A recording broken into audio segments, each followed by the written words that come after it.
کہتے ہیں جی کہ اس سوال کو کرتے ہوئے مجھے شرم آ رہی ہے اور میں بہت جرت سے یہ سوال کر رہا ہوں. سوال یہ ہے کہ کیا ماسٹربیشن حرام ہے؟ جی نہیں، یہ حرام نہیں. یہ بہت اچھی طرح سمجھ لیجئے کہ ہمارے دین میں جو چیز حرام کی گئی ہے وہ کسی غیر سے جنسی تعلق پیدا کرنا ہے. یہ بات خود قرآن نے بھی واضح کر دی ہے اور اہل علم نے بھی اس کو ٹھیک سمجھا ہے. قرآن نے بہت واضح کر دی ہے. آپ چاہیں تو اس پر میرا ایک تفصیلی آرٹیکل ہے، وہ میری کتاب مقامات میں ہے. میرا خیال ہے اس کا انگریزی میں بھی ترجمہ ہو چکا ہے. اس میں نے ان تمام دلائل کو بھی بیان کر دیا. یہ بالکل حرام نہیں. So if you associate masturbation with pornography or with obscene photographs, it is haram and that is prohibited and it leads to that high chances. That's the reason I would say that best is to avoid. So I would like to tell you that I'm not giving a blanket rule that do it. I'm just telling you best avoid it. But if you have sexual urges which you cannot suppress, doing masturbation is not haram according to me. It is permissible. Don't do it excessively. Once in a while, no problem. Don't be mentally disturbed, that's haram. And as the questioner asked, I have asked for forgiveness, again I do it, I repent, again I do it. So let me tell you that if you come under this category where you have sexual desire, that keeps on differing from different people. Some people have high sexual desire, some people are medium, some people have less. So if you fall in the category of people who have high sexual desires, and if you're not married, and if you have to masturbate, though it is makruh, I would say it's discouraged, but don't have the guilt feeling, don't do it excessively, don't do it along with pornography. And I would go to the extent that if, because of this, you're going to do fornication, or zina, or adultery, then according to me, masturbation becomes mustahab. And as mentioned by Imam Ibn Hanbal and Ibn Abbas, may Allah be pleased with him, that masturbation is better than fornication. So normally according to me, I would like to repeat, I'm not giving a blanket permission all of you should do. According to me, masturbation comes in the makruh category. Best is to avoid it. If you have the urges and if you're not married, better that you fast. If the urges are yet there, then masturbation is permitted. There is no sin, there is no punishment, you don't have to feel guilty. And if you have the urge and if you think you'll do fornication, then better do masturbation and avoid fornication and marry as soon as possible. دیکھیں میرے بھائیو، یہ جو doctor Zakir Naik حافظہ اللہ تعالی من الجنت والناس، اللہ ان کی حفاظت کرے جنوں اور انسانوں میں چھپے ہوئے شیاطین سے، آمین. ان کی یہ 25 منٹ کی آلموسٹ ویڈیو میں نے خود بھی دیکھی ہے. بڑی تفصیل کے ساتھ انہوں نے اس ٹاپک کو ایڈریس کیا ہے. اس ویڈیو کو دیکھنے کے بعد مجھے یعنی ذاتی طور پہ بہت دکھ ہوا. اتنی بڑی شخصیت سے اتنا بڑا بلنڈر ہونا یہ ناقابل فہم ہے. اور اس میں صرف ڈاکٹر ذاکر نائک کو سنگل آؤٹ نہیں کرنا چاہیے. ان سے بہت پہلے ہمارے جو محترم استاد ہیں جاوید احمد غامدی صاحب حافظہ اللہ تعالی من الجنت والناس، ان کی ویڈیو بھی اس حوالے سے آلریڈی موجود ہے، لیکن اسے اتنی پذیرائی نہیں ملی تھی. ڈاکٹر ذاکر نائک کو بہرحال ایک جو فنڈامنٹلسٹ قسم کے مسلمان ہیں جنہیں غیر مسلم آرتھوڈاکس کہتے ہیں، وہ ایٹ لیسٹ ان کو ایک اپنا رول ماڈل کے طور پہ ایکسیپٹ کرتے ہیں ایز کمپیئر ٹو غامدی صاحب کے. اب اس ویڈیو کے اندر وہ ہے تو آلموسٹ کوئی 24-25 منٹ کی ویڈیو ہے، لیکن اس ویڈیو کے اینڈ پہ جا کے آپ اگر 3-4 منٹ صرف سن لینا تو انہوں نے اپنی پوری گفتگو کو کنکلوڈ کیا ہے کہ وہ بتانا کیا چاہ رہے ہیں. اس میں اگرچہ انہوں نے بڑی کوشش کی ہے اس چیز کو ڈسکریج کرنے کی کہ یہ جو غیر فطری کام ہے یہ اسلام میں ناپسندیدہ ہے اکثریت کے نزدیک، لیکن پھر وہ اس میں آسانی دینے کی آڑ میں یا جس طریقے سے بھی اس حد تک گئے ہیں کہ انہوں نے اس کے لیے لفظ مستحب بھی استعمال کیا ہے، یعنی نیکی کا کام، اس حوالے سے کہ اگر کوئی شخص اس کی وجہ سے بڑی برائی یعنی زنا سے بدکاری سے بچ جائے. تو وہ آپ ویڈیو دیکھ سکتے ہیں. اس ویڈیو کے اندر یعنی ان کے الفاظ موجود ہیں، یعنی یہ میں کو اپنی طرف سے نہیں کر رہا، وہ انشاءاللہ تعالی ہم اپنی اس ویڈیو کے اندر وہ چھوٹا سا کلپ انشاءاللہ تعالی ایڈ بھی کر دیں گے انشاءاللہ تعالی. اب میرے بھائیو، یہ جو مسٹربیشن جسے انگلش میں کہا جاتا ہے اور عربی زبان کے اندر اس کے لیے جو ٹرمنالوجی استعمال ہوتی ہے وہ ہے الاستمناء بالید، یعنی ہاتھوں کے ساتھ اس طرح کا فعل کرنا. اردو زبان کے اندر ہم اس کے لیے مشت زنی کا لفظ استعمال کرتے ہیں. انگلش میں ایک اور ورڈ بھی یوز کیا جاتا ہے ہمارے سب کانٹیننٹ میں، ہینڈ پریکٹس کے نام سے. اب یہ ساری گفتگو میرے مزاج کے بالکل خلاف ہے. میں نے آج تک سیکس کے اوپر صرف ایک ہی ویڈیو ریکارڈ کروائی ہے، مسئلہ 155. اس کے کئی ایک کلپس ملینز آف پیپل نے دیکھے ہیں، لیکن وہ ویڈیو ایک ہی تھی. اس کے بعد میں نے اس چیپٹر کو کلوز کر دیا تھا. میرا مزاج نہیں ہے کہ میں اس طرح کی چیزوں کو اس طرح اوپنلی ڈسکس کروں. اب چونکہ ڈاکٹر ذاکر نائک ایک بڑی پرسنالٹی ہیں، ان کی طرف سے یہ ایک فتنہ اٹھایا گیا ہے، پنجابی والا فتنہ نہیں، عربی والا، آزمائش والی چیز، جس طرح کہ 2009 کے اندر انہوں نے یزید ابن معاویہ کے حوالے سے ایک فتنہ کھڑا کیا تھا، تو پھر مجبوراً مجھے اس کا جواب دینا پڑا، تو ہم تو سلوشن اینڈ پہ کھڑے ہوئے تھے۔ یہاں پر بھی چونکہ اب انہوں نے ایشو اٹھایا ہے، اور آلموسٹ ابھی تک اس ویڈیو کو میرے خیال میں 600K پلس ہونے والی ہے وہ ویڈیو، چند دنوں تک شاید 1 ملین کراس کر جائے، کیونکہ ہمارے نوجوان تو دین میں آلریڈی کوئی آسانیاں ڈھونڈنے کے چکر میں رہتے ہیں، تو وہ پنجابی کیا جانا ہے، اندھے نو کیا چاہیے 2 اکھاں، اندھے کو کیا چاہیے 2 آنکھیں چاہیے نا۔ تو اگرچہ اس پوری ویڈیو میں انہوں نے خوف خدا رکھتے ہوئے پوری کوشش کی ہے کہ اس کو ڈسکریج کیا جائے، لیکن جو انہوں نے اس میں راستہ نکالا ہے نا، وہ راستہ چونکہ اب نکال دیا، پچھلی ساری وہ جو انہوں نے شرائط اس کے ساتھ لگائی ہیں کہ جی کوئی گندا خیال ذہن میں نہ لایا جائے، اور کوئی گندی ویڈیو، کوئی تصویر، اس طرح کی کوئی چیز ذہن میں نہ ہو، ویسے ہی کوئی کرے، ویسے کون کرے گا؟ یہ تو مطلب ایک ایسی تھیوریٹیکل بات کی ہے کہ جو امپاسبل ہے آن دا فیس آف ارتھ۔ تو یہ ہو ہی نہیں سکتا کہ آپ آگ کے انگاروں کے ساتھ کھیل رہے ہیں اور آپ کہیں کہ یہ ساری شرائط اگر ہوں گی تو اس اعتبار سے تو آلموسٹ ان کو سیدھا کہنا چاہیے تھا کہ پھر وہ کوئی فرشتہ ہوگا جو اس طرح کی چیزیں کو کر سکتا ہے، ادروائز انسان میں تو یہ پاسبلٹی نہیں ہے۔ تو دکھ ہوا ہے ان کی ویڈیو دیکھ کے، میں تو یعنی ان سے ریکویسٹ کروں گا کہ اپنے اس موقف سے رجوع کریں، ادروائز جو انہوں نے اس ویڈیو میں خود کہا ہے کہ میں بڑے عرصے سے اس ایشو کو اوائڈ کر رہا تھا، مہربانی کر دے تو اوائڈ ہی کر دے، اب بولیں آپ تو اس سے زیادہ مصیبت کھڑی ہو گئی ہے، اور اس سے کوئی آپ کی مقبولیت میں اضافہ نہیں ہوگا۔ کوئی بھی جو مذہبی آدمی ہے، جو کتاب و سنت کے مزاج سے واقف ہے، وہ کبھی بھی آپ کی اس اوپینین کو یا فتوے کو ایکسیپٹ نہیں کرے گا۔ ظاہر اسلام کے مزاج میں نہیں بیٹھتی یہ چیز، بالکل یہ حقیقت بات ہے۔ لہٰذا میں شروع میں ایک چیز کلیئر کر دوں کہ یہ جو اسپیسیفکلی مسٹربیشن کا ایشو ہے، اس کے اوپر اگر ہم یہ دعویٰ کریں نا کہ پوری امت کا اجماع ہے، سوائے چند ایک شاذ اقوال کے، کہ یہ حرام ہے، گناہ ہے۔ اب حرام آپ مکروہ تحریمی کی شکل میں اگر اس کو فقہ کی ٹرمنالوجی میں کہنا ہے تو وہ حرام کو ہی کہہ رہے ہوتے ہیں، مکروہ تحریمی، تو یہ ہمارا دعویٰ غلط نہیں ہوگا۔ اہل سنت میں جتنے بھی مکاتب فکر ہیں اس وقت جو ایگزسٹنگ ہیں، بریلوی ہوں، دیوبندی ہوں، اہل حدیث ہوں، ایون اگر آپ فقہ کے پوائنٹ آف ویو سے دیکھیں، حنفی، شافعی، مالکی، یہ متفق ہیں کہ یہ حرام اور گناہ ہے۔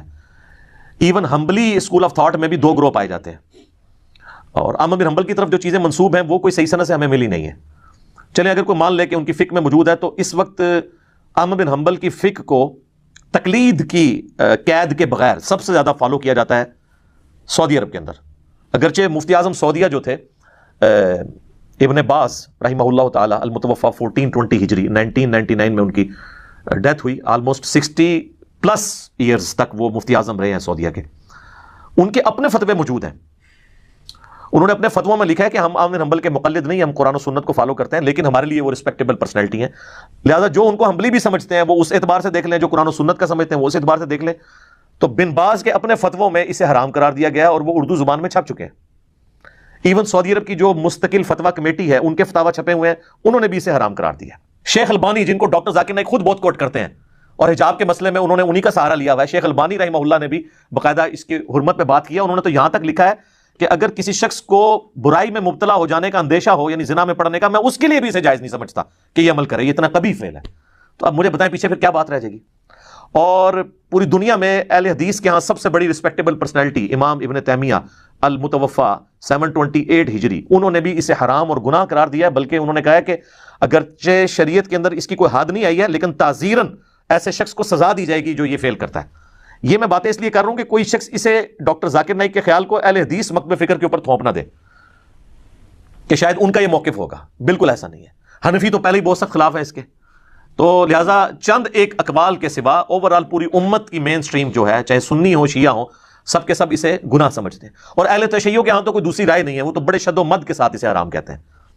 چند ایک اقوال جو ملے ہیں لولے لنگڑے، وہ بھی اہل سنت کے ہاں ہیں، اور ان کی کوئی پذیرائی نہیں ہے۔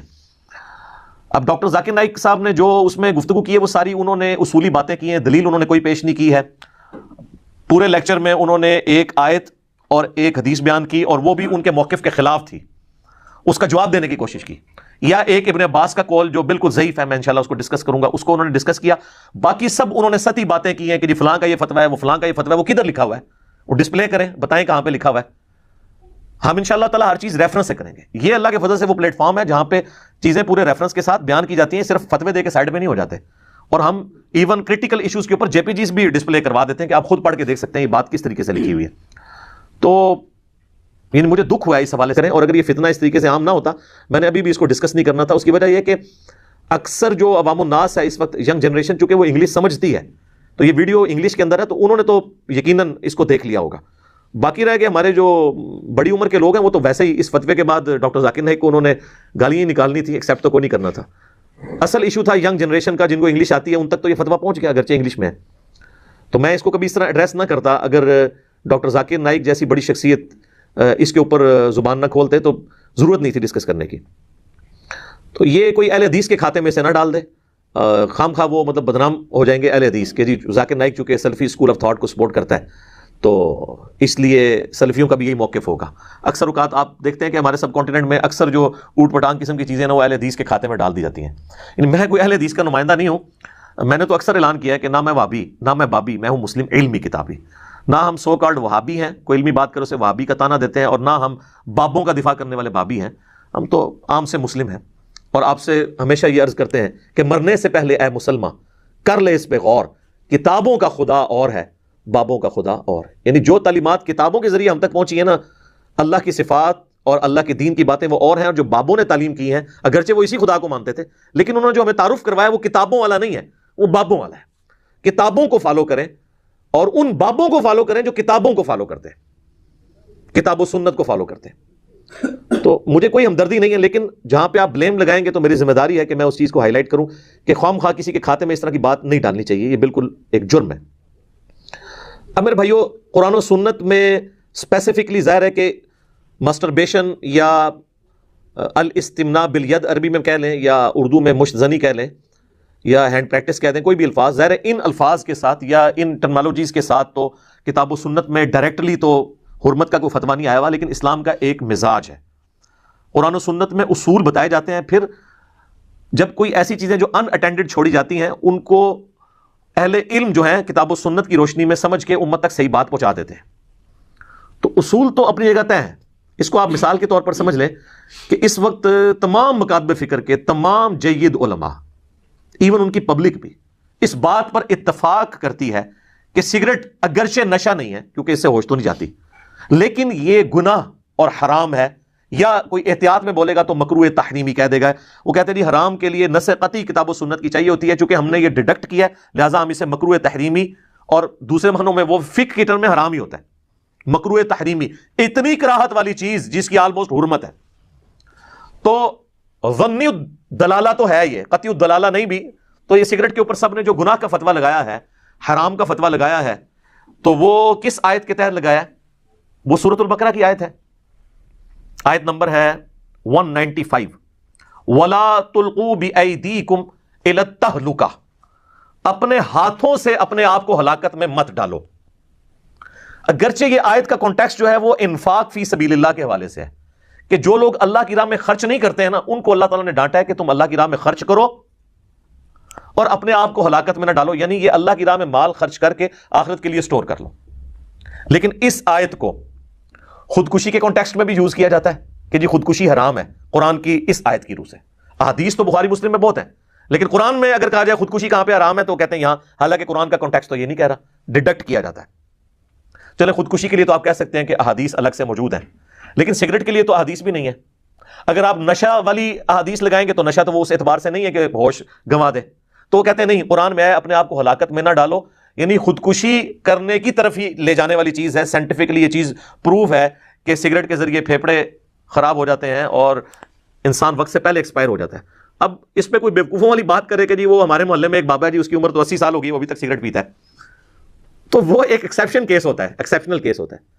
اس طریقے سے نہیں انالیسس کیا جاتا. انالیسس یہ کیا جاتا ہے کہ 100 بندے لیے جائیں جو سگریٹ پی رہے ہوں اپنی ینگ ایج سے, اور 100 وہ لیے جائیں جو نہ پی رہے ہوں. اب دیکھیں کہ کون 80 تک پہنچتا ہے, تو پتہ چلے گا وہ ایک ہی بابا 80 تک پہنچا ہوا ہے, اس کے ساتھ کے سارے 60 سے پہلے ہی ایکسپائر ہو گئے ہوئے ہیں. تو اس طریقے سے چند ایک چیزوں کو, مثالوں کو اٹھا کے آپ نے یہ نہیں سگریٹ کے فضائل نہیں سنانے ہوتے.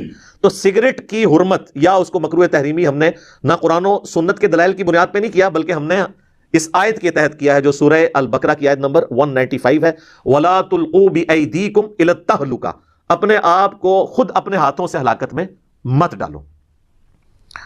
اب کوئی کہہ سکتا ہے کہ یہ علماء نے خام خواہ اس آیت سے کیوں لیا ایسے؟ تو صحابہ بھی اسی طرح لیتے تھے۔ اس کی میں آپ کو ایک مثال پیش کرتا ہوں۔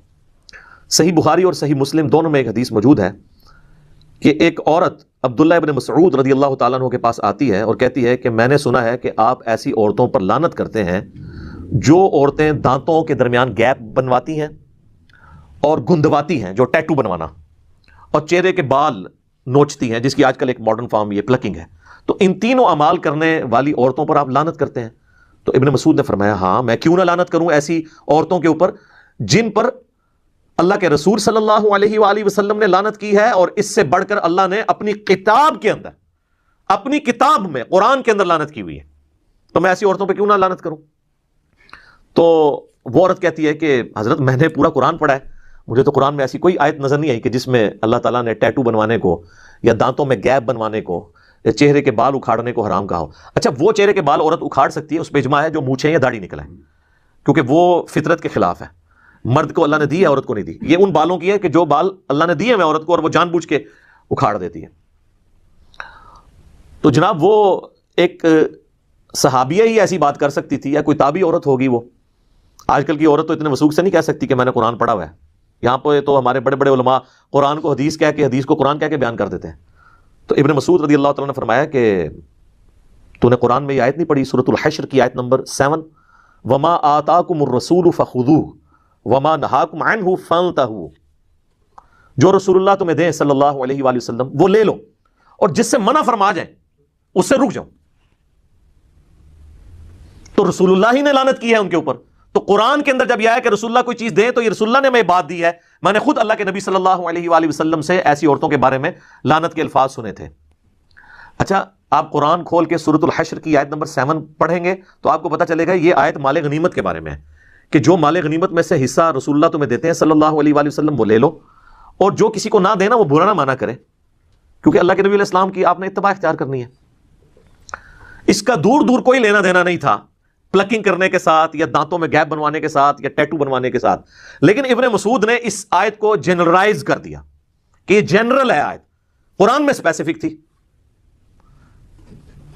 اب اس عورت نے کہا کہ میں نے تو سنا ہے آپ کی بیوی بھی ایسا کرتی ہے، ٹھیک ہے، تو ابن مسعود نے کوئی برا نہیں مانا، انہوں نے کہا اندر جاؤ میرے گھر میں، دیکھ لو میری بیوی یہ کرتی ہے یا نہیں کرتی۔ تو وہ عورت اندر گئی تو واپسی پہ شرمندہ ہو کے باہر نکلی، انہوں نے کہا آپ کی بیوی تو یہ نہیں کرتی۔ یعنی صحابہ کے زمانے میں بھی صحابہ کی بیویوں کے بارے میں عجیب و غریب باتیں مشہور ہو جاتی تھی، یعنی پراپوگنڈا کتنی بری چیز ہے۔ تو ابن مسعود نے پھر ایک جملہ بولا، انہوں نے کہا کہ اگر میری بیوی یہ کرتی ہوتی تو وہ پھر ابن مسعود کی بیوی نہ ہوتی، کہ جو اللہ کے نبی کی نافرمان ہو وہ ایسی عورت میرے ساتھ ہو سکتی ہے جس نے پوری زندگی حضور علیہ السلام کے ساتھ گزاری ہے رضی اللہ تعالیٰ عنہ علیہ السلام۔ تو اس آیت سے یہ پتہ چلا کہ صحابہ اکرام علیہم رضوان آیات کو جنرلائز بھی کر لیا کرتے تھے۔ اسی کے تحت ہم نے سگریٹ کو اس کیٹیگری میں فال کیا ہے جو سورہ البقرہ کی آیت نمبر 195 ہے، وَلَا تُلْقُوا بِأَيْدِيكُمْ إِلَى التَّهْلُكَةِ۔ یہ میں نے آپ کو بنیاد اس لیے بنائی تاکہ آپ کو آگے پتہ چلے کہ ہمارے ائمہ اکرام نے اگر قرآن کی کسی آیت سے مسٹربیشن کو حرام قرار دیا ہے تو وہ بالکل صحابہ کے طریقے کے اوپر ہے، یہ کوئی انہوں نے اپنی طرف سے چیزیں انوینٹ نہیں کی ہیں، دین کے اندر داخل نہیں کی ہیں۔ اب ہمارے ائمہ اکرام علیہم السلام نے رضی اللہ عنہم اجمعین و رحمہم اللہ اجمعین نے قرآن حکیم کی کس آیت سے اس غیر فطری عمل کو حرام قرار دیا یا مکروہ تحریمی؟ وہ ہے سورۃ المؤمنون، پارہ نمبر 18 کا آغاز ہی سورۃ المؤمنون سے ہوتا ہے۔ اس کی ابتدائی آیات ہیں، اعوذ باللہ من الشیطان الرجیم، بسم اللہ الرحمن الرحیم، قد افلح المؤمنون، بے شک فلاح پا گئے اہل ایمان۔ کون سے؟ الذین هم فی صلاتہم خاشعون، جو اپنی نمازوں میں خشیت رکھتے ہیں، خشوع و خضوع رکھتے ہیں، اللہ کے خوف کے ساتھ نماز پڑھ رہے ہوتے ہیں۔ والذین هم عن اللغو معرضون، اور ان کی ایک اور نشانی یہ ہے کہ ہر طرح کی لغو بات سے وہ پرہیز کرتے ہیں۔ والذین هم للزکاۃ فاعلون، اور وہ لوگ ہیں جو اللہ کی راہ میں زکوٰۃ دینے والے ہیں۔ ایک یہ معنی بھی ہو سکتا ہے اور ایک معنی یہ کہ تزکیہ نفس کرنے والے ہیں۔ والذین هم لفروجہم حافظون، اور وہ لوگ جو اپنی شرمگاہوں کی حفاظت کرتے ہیں۔ الا، سوائے استثناء کے، اس ایکسیپشن کے، علی ازواجہم، ان کی بیویاں، او ما ملکت ایمانہم، یا جو ان کے ہاتھ کا مال کنیزیں ہیں، جو اب ایبسلیٹ ہو چکا ہے سسٹم، اس زمانے کے لیے تھا، اب صرف اس کی ایک فارم جو ہے وہ بیویوں والی بات باقی ہے.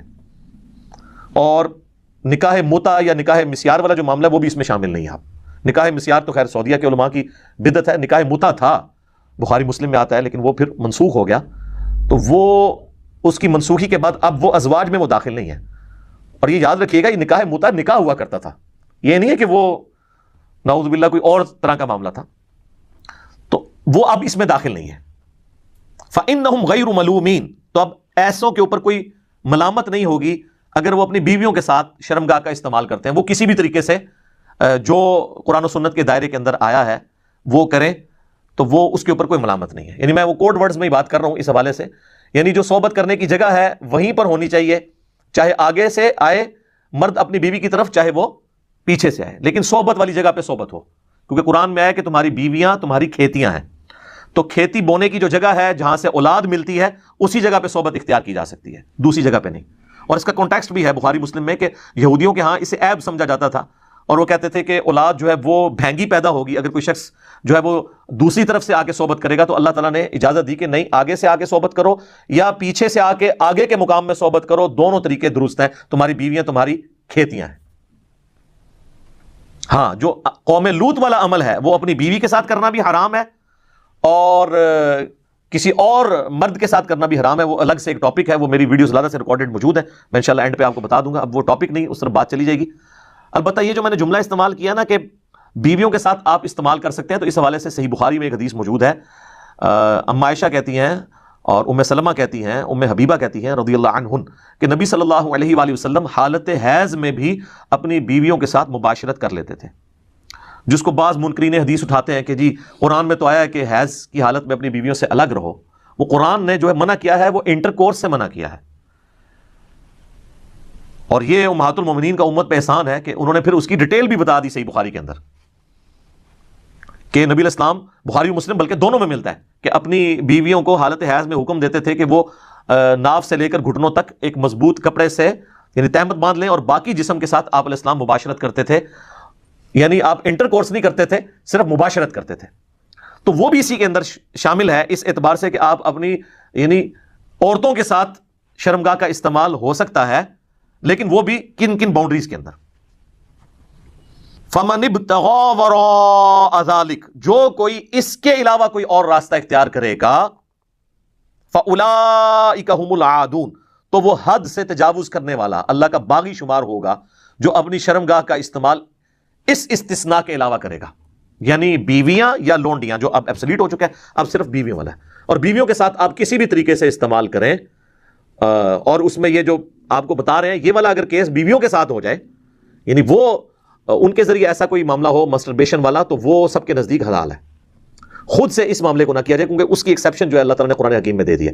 میں یعنی بہت زیادہ کنٹرول الفاظ میں بات کر رہا ہوں، چونکہ جن سے ریلیٹڈ یہ بات ہے، اگرچہ ان میں سے کم لوگ دیکھیں گے، جن سے ریلیٹڈ نہیں وہ زیادہ لوگ دیکھ رہے ہوں گے، تو ان تک یہ بات اشارتاً بات پہنچ جائے، کوئی نقطہ ایسا نہ رہ جائے جو اس حوالے سے مسنگ ہو. تو یہ آیت جو ہے سورہ المومنون کی آیت نمبر 7 جو ہے، اور اس کے کانٹیکسٹ میں 5 اور 6 بھی، یہ پوری ڈاکٹرن کلیئر کر رہی ہے کہ شرمگاہ کا استعمال اس کے علاوہ اللہ تعالیٰ نے کہا ہے کہ وہ حد کو توڑنے والا ہے. اور یہ رزلٹ اس امت میں بہت بڑی پرسنالٹی نے نکالا ہے، وہ ہے امام محمد بن ادریس الشافعی المتوفی 204 ہجری، جو اہل سنت اور اہل تشیع دونوں کے ہاں بڑے امام مانے جاتے ہیں. ان کی رسپیکٹ ہے کیونکہ وہ امام موسیٰ کاظم کے شاگرد تھے، امام شافعی رحمہ اللہ. اور ان کا مشہور شعر بھی ہے، ان کان رفضا حب آل محمد فلیشہد الثقلان انی رافضی، بالفرض اگر اہل بیت کی محبت کا نام رافضی ہونا ہے تو اے جنوں انس گواہ ہو جاؤ میں رافضی ہوں. تو یہ امام شافعی چونکہ اہل بیت سے بہت محبت رکھتے تھے، اس کی وجہ سے ان کو رافضیت کا تانا ملتا تھا، تو ان کو یہ شعر کہنا پڑا. اہل سنت اہل تشیع دونوں ان کا یہ شعر کوٹ کرتے ہیں، ان کو رسپیکٹیبل پرسنالٹی کے طور پر پریزنٹ کیا جاتا ہے. اور یہ شعر ان کے اپنے دیوان الشافعی میں موجود ہے، اور اہل سنت کے ائمہ نے باقاعدہ اپنی اسماء و رجال کی کتابوں میں سے نقل کیا ہے. تو امام شافعی نے ان آیات کے کانٹیکسٹ میں رزلٹ نکالا، اور ان کی اپنی کتاب ہے کتاب الام، پوری دنیا میں ان کی ایک اتھینٹک بک مانی جاتی ہے. اس کے اندر انہوں نے انہی آیات کے کانٹیکسٹ میں لکھا ہے کہ ان آیات کی روشنی میں چونکہ اللہ نے فرمایا کہ شرمگاہ کا اس کے علاوہ استعمال جو ہے وہ حد کو کراس کرنے والا ہے، اللہ کے حضور وہ جرم ہے، تو ان جرائم میں انہوں نے کہا کہ الاستمناء بالید،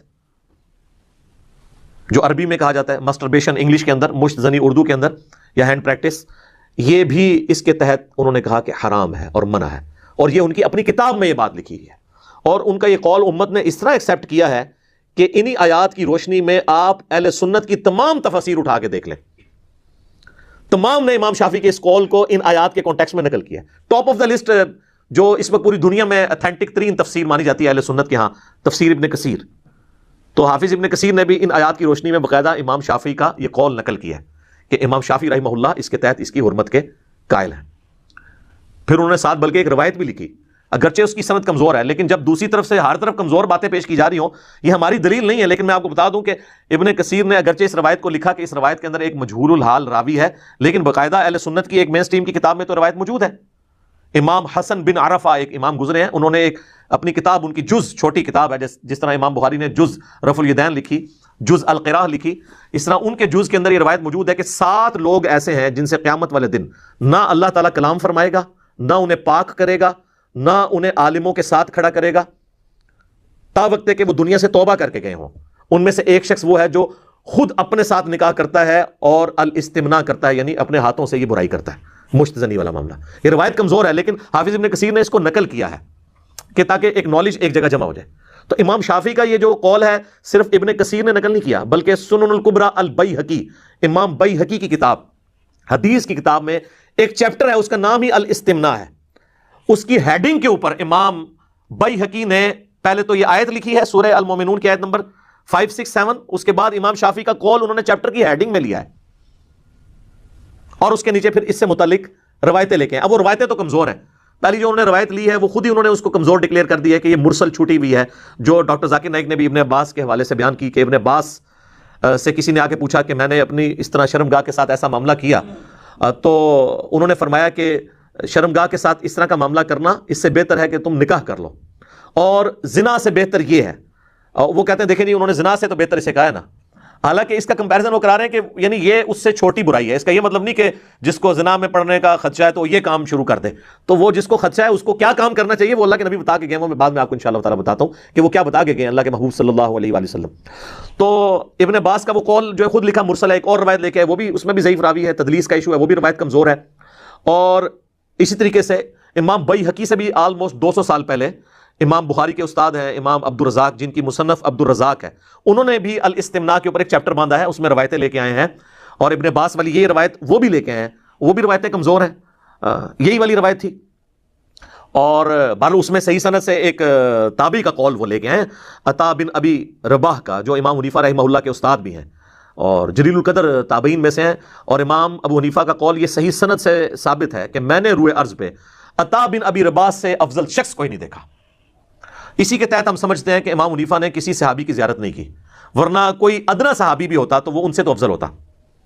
اور مزے کی بات، کشف المحجوب جو تصوف میں دنیا میں اتھینٹک بک مانی جاتی ہے، علی بن عثمان حجویری المتوفی 465 ہجری، انہوں نے امام حنیفہ کو تبع تابعین والے چیپٹر میں ڈالا ہے، تابعین والے میں نہیں۔ تو یعنی حالانکہ انہوں نے امام حنیفہ کی شان میں اپنا خواب بھی لکھا، نبی الاسلام کو خواب میں دیکھا کہ انہوں نے ان کو گود میں اٹھایا ہوا امام حنیفہ کو، تو وہ سمجھ گئے کہ میرا امام ہے، اور یہ اتنا مشہور ہوا کہ تذکرۃ الاولیاء جو پوری دنیا میں تصوف کے جو ڈکلیئرڈ اولیاء ہیں ان کی بایوگرافی کے اوپر اتھینٹک کتاب ہے، جس کے حوالے فضائل سنت دعوت اسلامی کی اس میں موجود ہیں، اور فضائل اعمال اور فضائل صدقات تبلیغی جماعت کی اس میں موجود ہیں، تذکرۃ الاولیاء شیخ فرید الدین عطار المتوفی 627 ہجری۔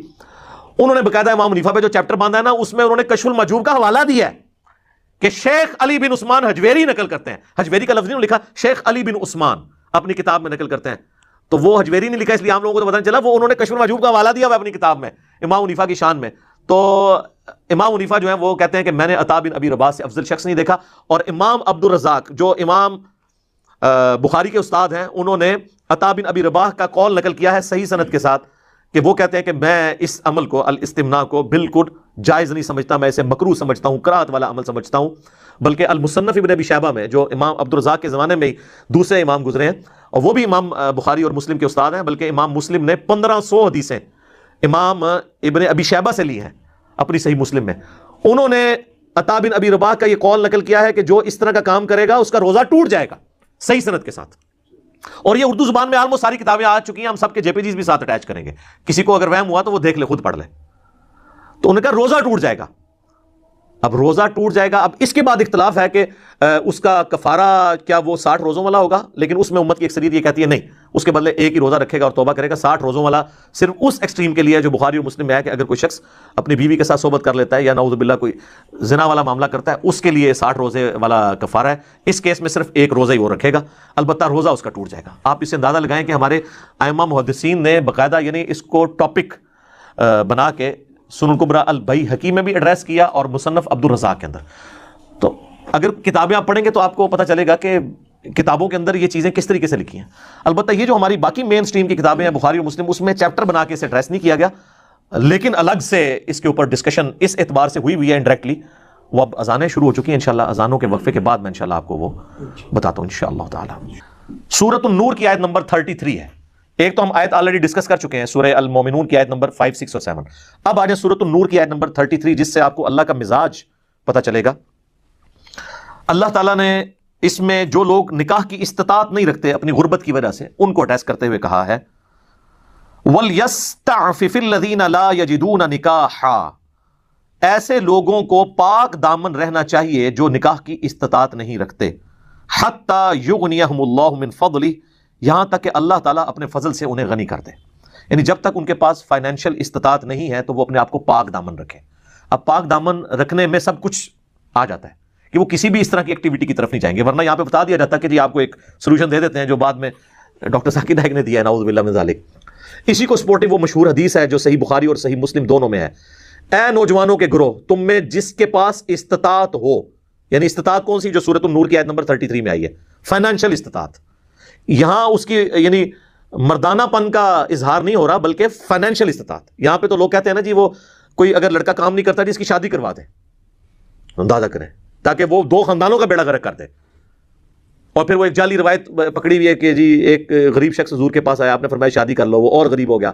کہا دوسری کر لو، وہ اور غریب ہو گیا. کہا تیسری کر لو، اور غریب ہو گیا. چوتھی کی تھی تو پھر وہ امیر ہو گیا. سارے اس طرح کدے کوئی امیر نہیں ہوتا ہے، جھوٹی روایتیں نے، گھڑی ہوئی روایتیں ہیں، یہ پتہ نہیں کن دل جنوں نے گھڑی ہیں جن کی ایک بھی نہیں ہو رہی ہوگی.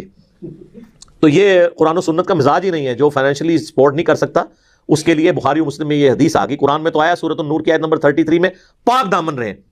حدیث بخاری اور مسلم میں یہ ہے کہ آپ نے فرمایا اے نوجوانوں کے گروہ، اگر استطاعت ہو تو نکاح کرو، اور جو نکاح کی استطاعت نہیں رکھتا تو اسے چاہیے کہ وہ روزے رکھے. یہ چیز اس کی شہوت کو ٹھنڈا کر دے گی. اور اس میں اور الفاظ بھی ہیں کہ اے نوجوانوں کے گروہ، استطاعت ہو تو نکاح کرو. نکاح کرنا تمہاری عفت اور عصمت کی حفاظت کا ذریعہ ہے، تمہاری شرمگاہ کی حفاظت کا ذریعہ ہے، اور یہ نگاہوں کو نیچا رکھنے کا ذریعہ ہے.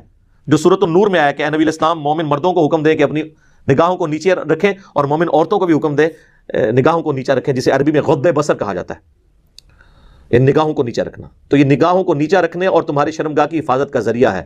اور جو استطاعت نہیں رکھتا وہ روزے رکھے، یہ چیز اس کی شہوت کو کم کر دے گی. تو نبی علیہ السلام نے شہوت کو کم کرنے کا طریقہ جو بتایا ہے وہ ہے روزے رکھنا. اب ڈاکٹر ذاکر نائک نے اس حدیث اب ان کے بالکل خلاف تھی، اس کو انہوں نے عجیب و غریب طریقے سے منطق کے ذریعے حل کرنے کی کوشش کی. تو یعنی انتہائی افسوسناک چیز ہے. نبی علیہ السلام نے جو طریقہ بتایا ہے اسی طریقے کو اڈاپٹ کرنا چاہیے. آپ کو پتا تھا، آپ کوئی دوسرا بھی تجویز کر سکتے تھے، لیکن وہ ظاہر ہے کہ نبی علیہ السلام کے مزاج میں، اللہ تعالیٰ کے دین کے مزاج میں وہ چیزیں نہیں بیٹھتی ہیں. تو یہ بخاری اور مسلم کی حدیث بالکل واضح ثبوت ہے کہ کوئی شخص اس قسم کی ایکٹیویٹی کو پرفارم نہیں کرے گا جو خود ساختہ قسم کی ہوگی. جو طریقہ بتانا تھا وہ اللہ کے محبوب صلی اللہ علیہ وآلہ وسلم نے خود بتا دیا. اسی کو سپورٹیو ایک اور حدیث ہے صحیح بخاری اور صحیح مسلم میں. سعد ابن ابی وقاص کہتے ہیں کہ عثمان بن مظعون رضی اللہ تعالیٰ عنہ نے ترک دنیا کی اجازت اور ترک نکاح کی اجازت نبی صلی اللہ علیہ وآلہ وسلم سے مانگی تو آپ نے اس چیز کو رد فرما دیا. اور سعد ابن ابی وقاص کہتے ہیں کہ اگر اللہ کے نبی ہمیں اجازت دیتے تو ہمارا تو ارادہ یہ تھا کہ ہم اپنے آپ کو شہوت سے بچنے کے لیے خصی کر لیتے، سیکچولی ڈسیبل کر لیتے، لیکن اللہ کے نبی علیہ السلام نے ہمیں نکاح کی طرف ترغیب دلائی اور خصی کرنے سے منع فرما دیا. اگر یہ آپشن موجود ہوتا تو آپ فرماتے کہ چلو خصی تو نہ ہو، وہ تو تخلیق کو بدلنا ہے. ظاہر ہے جی، سورہ نساء کی آیت نمبر 119 ہے وَلَآمُرَنَّهُمْ فَلَيُغَيِّرُنَّ خَلْقَ اللَّهِ. شیطان نے کہا تھا کہ میں ابھاروں گا تیری مخلوق کو کہ وہ اللہ کی تخلیق کو بدلیں گے. تو اپنے آپ کو اس طریقے سے خسی کرنا یہ تو تخلیق بدلنا ہے. تو نبی علیہ السلام نے اس بڑے عمل سے روکا. تو آپ یہ آپشن دے سکتے تھے کہ وہ نہ کرو, یہ کر لو, درمیانہ راستہ نکال لو اگر تم نے شادی نہیں کرنی, لیکن آپ نے کہا ڈائریکٹ نکاح کرو, درمیان کا کوئی راستہ نہیں آپ نے چھوڑا. تو یہ حدیث بھی بخاری مسلم کی بالکل ثبوت ہے اس بات کا کہ جو ہمارے ائمہ اہل سنت نے اور ائمہ اہل تشیع نے رزلٹ نکالا ہے کہ یہ الاستمناء بالید یا مسٹربیشن حرام ہے اور مکروہ تحریمی ہے اور گناہ ہے, یہ بالکل ٹھیک رزلٹ نکالا ہے. ایک اور حدیث میں بھی اس کا اشارہ موجود ہے جو صحیح مسلم میں ہے حدیث. مشکات میں بھی آپ کو پہلی جلد میں زکات والے چیپٹر میں صدقے کی فضیلت کے بیان میں مل جائے گی کہ اللہ کے محبوب صلی اللہ علیہ وآلہ وسلم نے فرمایا کہ ہر تسبیح صدقہ ہے. یہ صدقہ پنجابی والا نہیں, نیکی کا کام عربی میں, یعنی سبحان اللہ کہنا صدقہ ہے. ہر تحلیل صدقہ ہے, تحلیل کہتے ہیں لا الہ الا اللہ کہنے کو. ہر تحمید صدقہ ہے, یعنی الحمدللہ, سبحان اللہ والحمدللہ ولا الہ الا اللہ واللہ اکبر, یہ صدقہ ہے. امر بالمعروف, نیکی کا حکم دینا, یہ بھی صدقہ ہے. نہی عن المنکر, برائی سے روکنا, یہ بھی صدقہ ہے. حتیٰ کہ تمہارا اپنے بیویوں کے ساتھ ازدواجی تعلق قائم کرنا بھی اللہ کے حضور صدقہ ہے, یعنی نیکی ہے. اب باقی چیزیں تو صحابہ کو ہضم ہوگی, انہوں نے کہا یہ بیویوں کے ساتھ یعنی یہ تعلق قائم کرنا یہ بھی اللہ کے حضور نیکی ہے. تو آپ علیہ السلام نے فرمایا کہ اگر تم یہی چیز کسی اور طریقے سے پوری کرو, اب وہ آپ نے وہ طریقہ بتایا نہیں, اس میں ظاہر ہے زنا بھی آ جاتا ہے, قوم لوط والا عمل بھی آ جاتا ہے, اور یہ الاستمناء بالید یعنی مسٹربیشن بھی آ جاتا ہے. آپ نے فرمایا کہ اور حرام طریقے سے پورا کرو تو کیا تمہیں گناہ ملے گا؟ تو صحابہ نے کہا کہ ملے گا. تو آپ نے فرمایا پھر تمہیں اپنی بیویوں سے اس عمل کے اوپر ثواب بھی ملے گا. اس حدیث کے اندر بھی اس کو یعنی جو ائمہ اہل سنت کا موقف ہے اور ائمہ اہل تشیع کا, اس کو سپورٹ ملتی ہے الحمدللہ. اب اس سخت حدیث کی طرف آ جائیں, کریٹیکل حدیث جو میں نے اینڈ پہ رکھی ہوئی تھی, اس کی طرف تو اشارہ ہی نہیں کیا کسی نے, نہ ڈاکٹر ذاکر نائک نے اپنی گفتگو میں اسے ڈسکس کیا, نہ ان کے خلاف مضامین لکھنے والوں نے. وہ حدیث بخاری اور مسلم دونوں میں ہے کہ نبی صلی اللہ علیہ وآلہ وسلم نے فرمایا آنکھوں کا زنا دیکھنا ہے, زبان کا زنا بولنا ہے, کانوں کا زنا سننا ہے, ہاتھوں کا زنا پکڑنا ہے, ٹانگوں کا زنا چل کر جانا ہے برائی کی طرف, اور نفس آرزو اور تمنا کرتا ہے اور شرمگاہ اس کی تصدیق کر دیتی ہے. یعنی نبی علیہ السلام نے ہر عضو کا زنا گنوایا ہے. اب آنکھوں کے اوپر ذرا پوچھیں تو کہیں گے جی ہاں جی وہ بدنگاہی کرنا تو حرام ہے, سورۃ النور کے اندر بھی آیا ہے مومنین اور مومنات کو حکم ہے کہ اپنی نگاہوں کو نیچا رکھو. بلکہ اس میں تو وہ کہیں گے جی سورہ المؤمن کے اندر, جسے سورہ غافر کہتے ہیں, اس کے اندر تو یہاں تک آیا کہ اللہ تعالیٰ آنکھوں کی خیانت کو بھی جانتا ہے. تو کہتے ہیں وہ تو اس کے اندر آتا ہے, یہ سب کچھ حرام ہے. تو سر آنکھوں پہ نہ رکیں, آگے آپ زبان پہ بھی جائیں, زبان سے بے حیائی کی باتیں کرنا, آنکھوں میں بے حیائی کی ویڈیوز دیکھنا جو اس وقت سوشل میڈیا ایشو بن گیا ہے, کان سے برائی کی باتیں سننا, ہاتھ سے جو کام کرنا جو یہ جس کی طرف یعنی آج ہم ڈسکشن کر رہے ہیں جس ٹاپک کے اوپر, مسٹربیشن کے اوپر, یہ سب کی سب چیزیں اس کے اندر لائی کریں گی. اور پھر اس کو سپورٹیو ایک اور حدیث ہے جو صحیح بخاری کے اندر آئی ہے, مشکات میں بھی موجود ہے, بڑی مشہور حدیث ہے کہ اللہ کے محبوب صلی اللہ علیہ وآلہ وسلم نے فرمایا جو شخص مجھے دو چیزوں کی گارنٹی دے دے میں اسے جنت کی گارنٹی دیتا ہوں, ضمانت دیتا ہوں میں. دو چیزیں آپ نے فرمائی کہ دو جبڑوں کے درمیان یعنی زبان, اور دوسری چیز دو ٹانگوں کے درمیان یعنی شرمگاہ. تو شرمگاہ کی حفاظت میں ہر وہ چیز آئے گی جو شرمگاہ کی حفاظت میں اخلاقی طور پر اسے برائی کے طور پر ایکسیپٹ کیا جاتا ہے کہ یہ برائی ہے. ویسے تو غامدی صاحب بھی اکثر کہتے ہیں کہ تمام معاشرے میں جو اخلاقی اقدار ہیں وہ سب کو پتہ ہے. تو سر آپ یہ جو اخلاقی چیز ہے, اخلاقی برائی, اس کو برائی کے طور پہ سارے معاشرے کے اندر مانا جاتا ہے. میں میڈیکل چیزوں میں نہیں پڑھوں گا. ہمارے بعض علماء جو ہے نا وہ کہتے ہیں جی میڈیکلی اس کے بڑے نقصانات ہیں. سر میڈیکلی اس عمل کے ایکسیسو کرنے کے نقصانات ہیں. ہم اس کی جو حرمت بتا رہے ہیں کتاب و سنت کے دلائل کی روشنی میں بتا رہے ہیں. اگر آپ یہ کریں گے تو وہ تو میڈیکلی اگر کوئی شخص زیادہ اپنی بیویوں کے ساتھ تعلق قائم کرتا ہے تو وہ بھی ہم نے کئی ایکسپائر ہوتے دیکھے ہیں لوگ, وہ تو اس کے بھی نقصانات ہیں. Access of every thing is bad. ٹھیک ہے, وہ ایکسپائر اس طرح ہو جاتے ہیں نا کہ پھر وہ اس قسم کے وہ پھر کشتے اور اس قسم کی ادویات استعمال کرتے ہیں کہ ان کے پھر وہ گردے خراب ہو جاتے ہیں, وہ فارغ ہی ہو جاتے ہیں. تو اگر آپ یہ آپ لولی لنگڑی دلیل دیں گے نا میڈیکل, وہ تو کہیں گے جناب جڑے جائز والے وہ بھی فارغ ہوئے ہیں. لہٰذا میں اس میڈیکل والے چکر میں نہیں پڑتا. اور اس کے لیے خیر انہوں نے بہت اور طریقے بھی ڈیوائز کر لیے ہیں کہ وہ اس کے وہ والا اسپیکٹ نہ آئے. یہ وہ میں ٹاپک ڈسکس نہیں کرنا چاہتا. میں صرف اس حوالے سے ہمیں کوئی انٹرسٹ نہیں اس ٹاپک میں. ایک برائی والا ایک معاملہ ہے تو ہم اس کو صرف کنڈیم کرنے کے لیے یہاں پہ بیٹھے ہیں انشاءاللہ کتاب و سنت کے دلائل کی روشنی میں. تو نبی اسلام فرمایا کہ جو مجھے گارنٹی دے گا نا تو میں اسے جنت کی گارنٹی دیتا ہوں, جو اپنی زبان کی حفاظت اور اپنی شرمگاہ کی حفاظت کی گارنٹی دیتا ہے. تو بالکل یہ واضح ہو گیا. اب چونکہ یہ ٹاپک بڑا یعنی ایک سینسٹیو ہے، میں کوشش کرتا ہوں اسے اوائڈ کروں، ابھی تک اوائڈ کرتا ہے. میں نے ایک ہی ویڈیو ریکارڈ کی ہے، اس کے کئی کلپس ملینز آف پیپل تک پہنچے ہیں. اس ویڈیو کا ہم لنک دے دیں گے، مسئلہ 155 کا، وہ آپ دیکھ لیں. اس میں نے قوم لوط کا عمل جو ہے اس کو بھی ڈسکس کیا ہے، ہومو سیکچولیٹی کہہ لیں، اورل سیکس کا ایشو ڈسکس کیا ہے. ظاہر ہے یہ بھی ایک برائی ہے جو معاشرے میں آ رہی ہے. اس میں ایک کہیں پر تھوڑا سا اگر آپ اسکیپ روٹ کسی کو دے سکتے ہیں تو وہ یہ کہ کنڈوم کے استعمال کے ساتھ ہو، ورنہ تو ڈائریکٹلی ظاہر ہے اس طرح کا عمل کرنا تو اس کو کون ذی شعور شخص جو ہے وہ حلال کہے گا. ہماری ویڈیو میں سے بھی بعض لوگوں نے نیچے جو ہے نا وہ عجیب و غریب کمنٹس لکھے، جی علی بھائی نے اورل سیکس کو جائز قرار دے دیا. میرا دماغ خراب ہے. میں نے اس میں کہا تھا کہ اس کی کوئی صورت جائز بھی ہو سکتی ہے اور ناجائز بھی ہو سکتی ہے، تو میں نے اشارتاً بتا دی وہ چیز. اچھا، اس کے علاوہ یہ وقفہ کرنے کے لیے ادویات جو استعمال کی جاتی ہیں، اسی طریقے سے کوئی جو ہے وہ اپنے کاؤنٹر پارٹ کا دودھ پی لیتا ہے، یہ سارے ٹاپکس میں نے جو ہے وہ اس میں ڈسکس کیے ہیں، تو میں اب اس ڈیٹیل میں جانا نہیں چاہتا. ان تمام ویڈیوز کے لنک ہم اس ویڈیو کے نیچے ڈال دیں گے، جسے شوق ہے تو وہ دیکھے، کیونکہ ہو سکتا ہے بعض لوگ کہیں گے جی فلاں ٹاپک اس سے ریلیٹڈ تھا وہ آپ نے چھوڑ دیا. وہ جان بوجھ کے میں چھوڑ رہا ہوں تاکہ یہ اسپیسیفکلی اسی ایشو کے اوپر ویڈیو ریکارڈ رہے اور بیچ میں کوئی ایسی چیزیں نہ آ جائیں. اب یہ ذاکر نائک کا یہ کہنا کہ جی اب انہوں نے خیر ان کو بھی اپنی آخرت کی فکر ہے، انہوں نے کہا کہ جی کوئی برا خیال ذہن میں نہ لے کر آئیں، کوئی کسی کا ذہن میں تصور نہ لے کے آئیں، یہ نہ کریں یہ نہ کریں، بس صرف ویسے ہی کر لیں. تو ویسے تو نہیں ہو رہا ہوگا، اور وہ ویسے والا شاید وہ سمجھ رہے ہو جو ان کو سوال بھی آیا تھا ایک بندے کا کہ جی ہم میاں اور بیوی جو ہے وہ ویڈیو لنک کے اوپر گفتگو آپس میں کرتے ہیں اور ہم یہ کام کر لیتے ہیں. تو یہ ویڈیو آپ کیا سمجھتے ہیں یہ آپ کے درمیان ہے؟ یہ ویڈیو کل کو نیٹ پہ چڑھی ہوئی ہوگی. یعنی یہ ویڈیوز تو اتنا بڑا فتنہ ہے، تو آپ کو اتنی تکلیف کیا ہے؟ اپنی بیویوں کو ساتھ رکھیں نا. قرآن حکیم میں تو اشارتاً اس چیز کا ذکر موجود ہے کہ 4 مہینے سے زیادہ جو ہے وہ کوئی اپنی بیوی سے دور نہ رہے، تو اپنی بیویوں کو اپنے ساتھ لے کے جائیں. سورۃ البقرہ کے اندر ہے. اسی کے تحت سیدنا عمر نے جو ہے وہ 4 مہینے کے اندر فوجیوں کو واپس بلا لیتے تھے جو بغیر بیویوں کے گئے ہوتے تھے. ادروائز تو نبی علیہ السلام نے کبھی بیوی کے بغیر سفر نہیں کیا، آپ کے تمام سفر بیویوں کے ساتھ ہیں. بلکہ بخاری مسلم میں موجود ہے آپ قرہ ڈالتے تھے، جس کے نام قرہ نکلتا تھا اس کو ساتھ لے کے جاتے تھے سفر میں. ٹھیک ہے، تو نبی علیہ السلام کا تو یہ ایک عمل ہے. تو آپ لوگ خود غلط کام کرتے ہیں، پھر اس کو جسٹیفائی کرنے کے لیے اور طریقے علماء سے ڈیمانڈ کرتے ہیں کہ جی ہم ویڈیو پہ میاں بیوی آمنے سامنے بیٹھ جائیں اور ہم یہ کوئی نہ کریں. یہ اس طریقے سے تو پھر معاملات جو ہے وہ بگڑنا شروع ہو جائیں گے. یہ مطلب ایک خطرناک کھیل ہے جو آپ کھیل رہے ہوں گے. تو میں تو یہ کہوں گا کہ اس سے بچ جائیں، نگاہوں کی حفاظت کریں. اسلام کا مزاج جو ہے وہ غض بصر کا ہے. اس پہ بھی میری ویڈیو ہے، مسئلہ 161A، نگاہوں کو جھکانے کے بارے میں، غض بصر، اور اس کا پارٹ B تھا عورتوں سے متعلق پردہ، حجاب اور سارے عورتوں کے جو اس طرح کے مسائل ہیں میں نے اس کے اندر ڈسکس کیے ہیں. انشاءاللہ ان دونوں ویڈیوز کا لنک بھی ہم اپنی ویڈیو کے نیچے ڈال دیں گے انشاءاللہ تعالیٰ. اور آخر میں ماں باپ سے ریکویسٹ کروں گا کہ آپ لوگ یہ تو کہتے ہیں کہ جی وہ اولاد ہمارے حقوق پورے کرے، کہ قرآن میں آیا کہ ماں باپ کو اف تک نہ کہو. جی بالکل آیا سورہ بنی اسرائیل کے اندر. جی قرآن حکیم میں جو ہے وہ کم از کم 5 مقامات پہ اللہ تعالیٰ نے توحید کے بعد ماں باپ کے تابع فرمان ہونے کا حکم دیا. جی بالکل دیا ہے. آپ کے بارے میں کوئی حکم نہیں دیا ہوا قرآن کے اندر کہ آپ نے اولاد کے ساتھ کیا کرنا ہے. تو وہ بھی آپ ذرا سورۃ النور پڑھ لیں، آیت نمبر 32، جس میں اللہ تعالیٰ نے حکم دیا ہے کہ بیوہ عورتیں ہیں جو غلام ہیں، وہ اگر استطاعت نہیں رکھتے فائنینشلی، تم انہیں سپورٹ کر کے ان کی شادی کرواؤ. یہ ماں باپ کو نہیں پتا. بچے نوکریوں پہ لگ جاتے ہیں، ٹھیک ہے جی، اس کے بعد بھی 5 سال تک ان کی شادی نہیں کرتے ہیں. ان کو ہوتا ہے کہ چلو یہ 5 سال اور نچوڑ لیں، پھر تو اس نے بیوی کا مرید بن جانا ہے.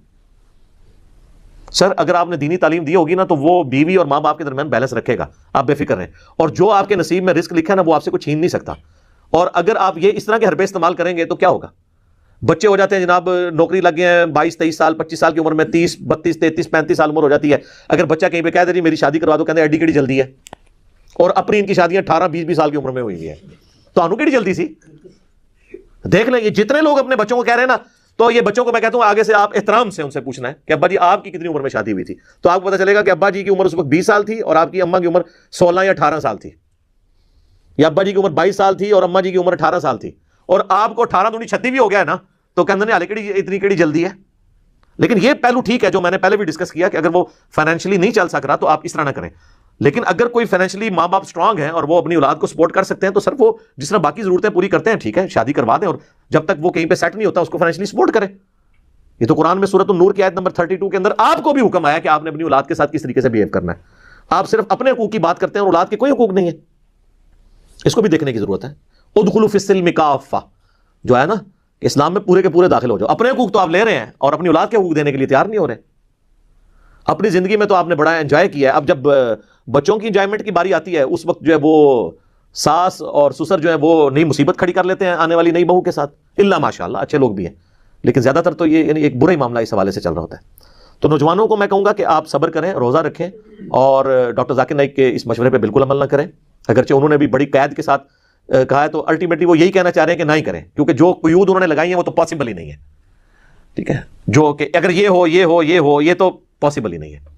اور پھر بھی اگر آپ کو صبر نہ آئے تو ہم آپ کو اینڈ پہ ایک مدنی نسخہ عرض کر دیتے ہیں کہ آپ روزانہ 1 منٹ کے لیے موم بتی کے فلیم پہ اپنا ہاتھ رکھا کریں, تاکہ آپ کو جہنم کی جو آگ کا اندازہ ہو جائے. ویسے تو بخاری مسلم میں ہے کہ جو جہنم کی آگ ہے وہ دنیا کی آگ سے 70 گنا زیادہ تیز ہے. تو جو لوگ یہ کہتے ہیں نا جی جہنم میں ایک پھیرا ہی لگے گا پھر تو ہم جنت میں پہنچ ہی جائیں گے, اب پھیرے کی لینتھ نہیں کسی کو پتا, تو وہ پھیرے والے یہیں سے پریکٹس شروع کریں نا کہ 1 منٹ کے لیے پھیرا لگائیں نا دنیا کی آگ کا, وہ بھی صرف اپنے ہاتھوں تک, تو لگ پتہ جائے گا, پتہ نہیں لگے گا, لگ پتہ جائے گا. تو یہ پریکٹس شروع کر دیں. یہ گناہ سے مجھے کہتے ہیں لوگ جی ہم برائی سے بچنے کا ہمیں کوئی طریقہ بھی تو بتائیں. سر یہ طریقہ بتا دیا, روزانہ پریکٹس کریں. اور سورۃ الفرقان میں تو اللہ تعالیٰ نے فرمایا ہے کہ جہنم ہمیشہ رہنے کے لیے بھی بری جگہ ہے اور ایک لمحے کے لیے بھی رہنے کے لیے بری جگہ ہے. جو کہتے ہیں نا ایک پھیرا ہی لگے گا, ایک لمحے کے لیے بھی بری جگہ ہے رہنے کے لیے. تو یہ پریکٹس شروع کریں تو انشاءاللہ صبر آ جائے گا. اچھی صحبت اختیار کریں, قرآن کے ساتھ اپنے شغف رکھیں, تو انشاءاللہ تعالیٰ آپ کو صبر نصیب ہوگا. ینگ ایج میں, ٹین ایج میں سب لوگ ان آزمائشوں سے گزرے ہوتے ہیں. میری اپنی شادی بھی 27 سال کی عمر میں ہوئی ہے. یہ نہیں ہے کہ یہ اس طرح کے ایشوز جو ہیں وہ نوجوانی کی عمر میں لوگوں کو فیس نہیں کرنے پڑتے, لیکن اللہ کا شکر ہے اللہ نے ہمیں پاک دامن رکھا ہے خوف خدا کی وجہ سے. آپ بھی کوشش کریں کہ پاک دامن رہیں اور اس طرح کی جو فتوے ہیں ان کے اوپر بالکل کان نہ دھریں. میں نے پورے رسپیکٹ کے ساتھ ڈاکٹر ذاکر نائک کا رد کیا ہے, یزید والے مسئلے میں بھی کیا تھا, اس مسئلے میں بھی. اس کی وجہ سے آپ کوئی ان کو زیرو سے ملٹیپلائی نہ کر دیں. ان کی جو خدمات ہیں وہ اپنی جگہ ہیں, ہم ان کا دل سے احترام کرتے ہیں, لیکن جو انہوں نے ایک اوپن لائسنس دے دیا ہے اس حوالے سے, اگرچہ انہوں نے بڑی احتیاط سے گفتگو کی ہے, لیکن مجھے پتا ہے وہ احتیاط قائم نہیں رہنی, لوگوں نے پک اینڈ چوز کرنا ہے. اور وہ اپنی طرف سے پوری نیک نیتی کے ساتھ یہ فتویٰ دے رہے تھے, لیکن یہ نقصان دہ ہے. میں نے کتاب و سنت کے دلائل آپ کے سامنے رکھ دی ہیں, آپ جانیں, اور آپ کے خدا کا معاملہ ہے. میرا تو کام تھا آپ کو صحیح بات بتاتا, تو میں اینڈ پہ پھر ورڈکٹ دے دوں کہ یہ پوری امت کا اجماع ہے اس کے گناہ اور حرام, یعنی مکروہ تحریمی کہہ لیں فقہ کی لینگویج میں, سوائے چند ایک اقوال کے جو شاذ ہیں ان کی کوئی اہمیت نہیں ہے. اہل سنت کے تمام گروہ, بریلوی, دیوبندی, اہل حدیث اور اہل تشیع تو 100%, اور اہل سنت میں بھی حنفی, شافعی, مالکی, تینوں کے علماء اس کو حرام اور گناہ سمجھتے ہیں. حنابلہ میں بھی 2 گروہ ہیں, ان میں سے ایک گروہ اس کو برا ہی سمجھتا ہے, دوسرا گروہ جو ہے وہ بڑی قیود لگا کے احمد بن حنبل کے متھے مارا ہوا وہ کول, پتہ نہیں انہوں نے کہا ہے کہ نہیں کہا, بل اس کی کوئی اہمیت نہیں ہے. دوسری طرف تو پوری امت کھڑی ہوئی ہے, تو یہ اس پہ اگر کوئی اجماع امت کا بھی دعویٰ کرے نا تو برا نہیں ہوگا, اس لیے کہ امت کی اکثریت کیا 99.9999% لوگ کھڑے ہوئے, تو چند لوگوں کے اقوال کی کیا اہمیت ہے. المستدرک للحاکم میں صحیح سند سے حدیث ہے کہ اللہ تعالیٰ میری امت کو کبھی گمراہی پہ جمع نہیں کرے گا, جماعت پہ اللہ کا ہاتھ ہے. تو امت نے الحمدللہ اس کو ایز اے برائی ایکسیپٹ کیا ہوا ہے, لہٰذا امت کا اجماع بھی حجت ہے کتاب و سنت کی طرح. اور امام شافعی کا قول ہے کہ جو سورۃ النساء کی آیت نمبر 115 ہے مومنین کے راستے کے بارے میں, وہ اجماع کی حجیت پہ دلیل ہے, اور المستدرک للحاکم کی حدیث جو ہے 399 وہ اجماع کی حجیت کے اوپر ہے. تو اجماع کو ماننا کتاب و سنت کو ماننا ہے. آپ ڈائریکٹ جا کے اجتہاد میں جا کے کود گئے ہیں, اجتہاد تو وہاں ہوتا ہے جہاں کتاب و سنت اور اجماع میں دلیل نہ ہو, تو یہاں تو اجتہاد کی ضرورت ہی نہیں ہے. ٹھیک ہے, ماڈرن مسائل میں آپ اجتہاد کریں گے, یہ ماڈرن مسئلہ نہیں, ہمارے ائمہ نے, اسلاف نے اس مسئلے کو باقاعدہ ڈسکس کر کے باقاعدہ اس کو کنکلوڈ کر لیا. البتہ کوئی سائنٹیفک ایشو آئے گا اس کے لیے ہم ماڈرن ایج کی طرف جائیں گے. جو قرآن و سنت کے احکامات ہیں, شریعت کے احکامات ہیں, اس کے لیے ہم سلف کی طرف دیکھیں گے. جو ماڈرن ایج سے تعلق رکھتی ہیں چیزیں, کوئی ڈسکوریز ہیں, اس میں ہم آج کی بات کریں گے. تو باقی اس کے اوپر اور بھی کئی چیزیں مارکیٹ کے اندر آئی ہوئی ہیں, میں ان کو ڈسکس کر کے لوگوں کو مزید اس ٹاپک پہ ایجوکیٹ نہیں کرنا چاہتا. وہ سب کی سب جو چیزیں ہیں ان کا استعمال جو ہے وہ اسلام کے اندر منع ہے. یہ تعلق صرف بیویوں کے ساتھ ہو سکتا ہے, یا لونڈیوں والا معاملہ جو ایبسلیوٹ ہو چکا ہے. وہ ادھر یہ ایک بھائی آئے تھے, وہ کہہ رہے تھے یہ جو ہمارے گھروں میں کام کرتی ہیں یہ کیا لونڈیاں ہوتی ہیں؟ نہیں, یہ لونڈیاں نہیں ہیں, یہ آپ کے ملازمہ ہیں, یہ اس کیٹیگری میں فال نہیں کرتی. اور میں نے سنا ہے عرب ملکوں میں وہ فلپائن کی عورتیں ہیں, تو ان کو نے وہی سمجھا ہوا ہے. یہاں پہ بھی ہمارے کے پی سے بھی لوگ وہ خرید کے لے آتے ہیں عورتوں کو. وہ وہاں پہ ایک ٹریڈیشن ہے, وہ نکاح کیا جاتا ہے, وہ اس طرح نہیں ہوتا کہ پیسے کے بدلے ان کو خریدا جاتا ہے. یہ میں نے اشارتاً گفتگو کر دی ہے. اللہ تعالیٰ سے دعا ہے جو حق بات میں نے کہی اللہ تعالیٰ ہمارے دلوں میں راسخ فرمائے. اگر جذبات میں میرے منہ سے کوئی غلط بات نکل گئی تو اللہ تعالیٰ ہمارے دلوں ہی سے اسے معاف کر دے, ہمیں معاف بھی فرما دے, ہمیں کتاب و سنت کی تعلیمات پر عمل کر کے دوسرے بھائیوں تک پہنچانے کی توفیق عطا فرمائے. سبحانک اللہم و بحمدک, اشہد ان لا الہ الا انت, استغفرک و اتوب الیک, وما علینا الا البلاغ المبین. جزاکم اللہ خیرا.